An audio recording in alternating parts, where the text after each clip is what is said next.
Biotehnologi adalah ilmu yang berasal dari dua kata, yakni biologi dan teknologi, sehingga dapat diartikan sebagai ilmu dan teknologi terapan yang memanfaatkan makhluk hidup untuk memproduksi barang atau jasa yang dapat dimanfaatkan oleh manusia.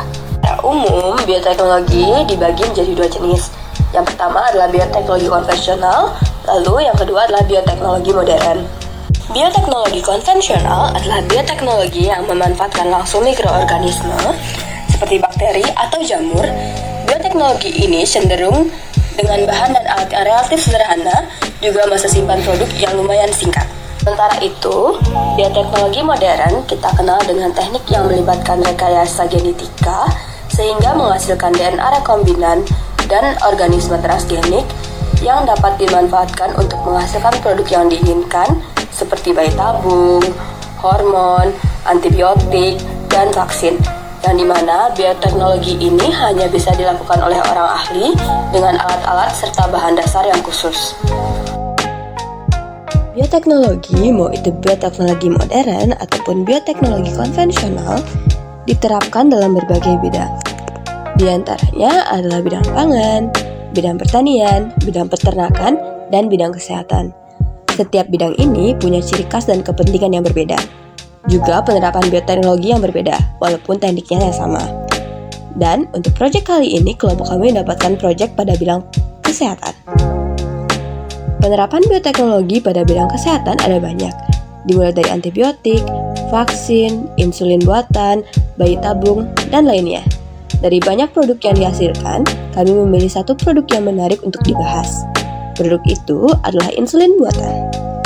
Perlu diketahui bahwa saat memakan makanan manis seperti permen dan kue membuat kadar gula dalam tubuh kita meningkat. Nah, agar kadar gula dalam tubuh kita tetap normal, pankreas kita memproduksi hormon insulin untuk membantu menyeimbangkan kadar gula dalam tubuh. Namun, untuk penderita diabetes mellitus khususnya tipe 1, sel-sel pada pankreas tidak bisa memproduksi insulin, sehingga penderita diabetes harus menyuntikkan hormon insulin buatan ke dalam tubuhnya. Insulin buatan diproduksi menggunakan bioteknologi modern dengan teknik rekayasa genetika, lebih tepatnya teknik rekombinasi DNA. Nah, pada teknik rekombinasi DNA ini pasti diperlukan komponen rekombinasi DNA, yakni gen target, gen menghasilkan insulin, kemudian enzim. Enzim yang diperlukan di sini adalah enzim restriksi dan enzim ligase, vektor pembawa gen berupa plasmid bakteri, dan terakhir sel wadah.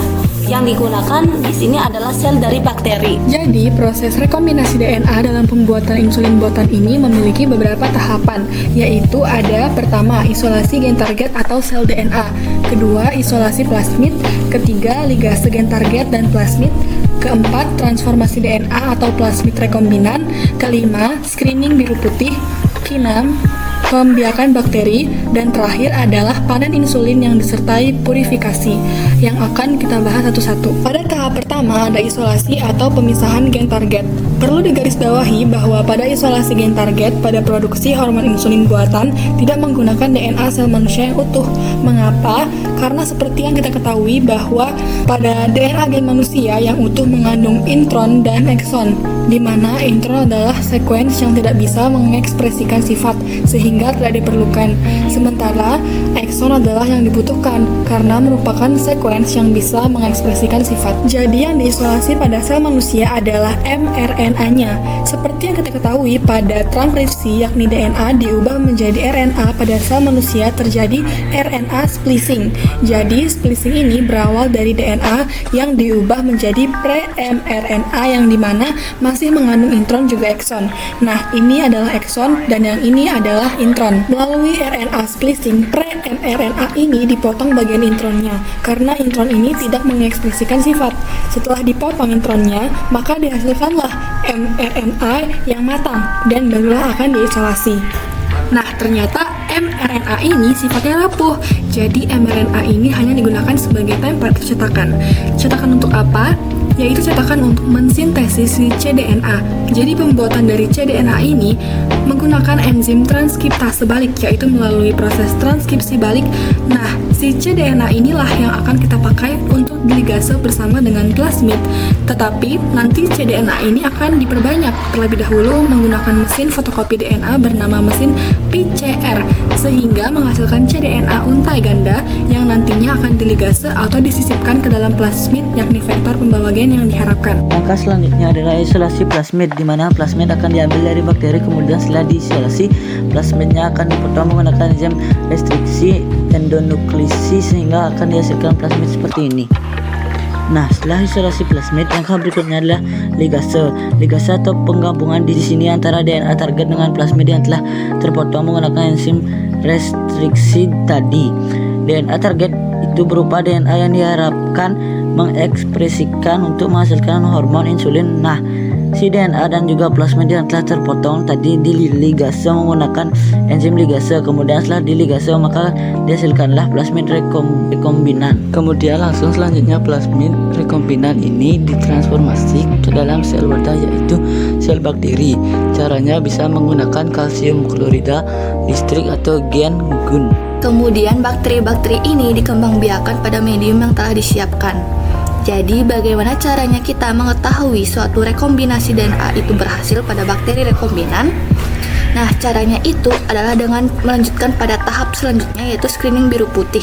Jadi screening biru putih ini merupakan metode yang digunakan untuk memisahkan bakteri, yaitu antara bakteri yang mengandung plasmid rekombinan gen target dengan bakteri lain yang tidak mengandung plasmid rekombinan gen target.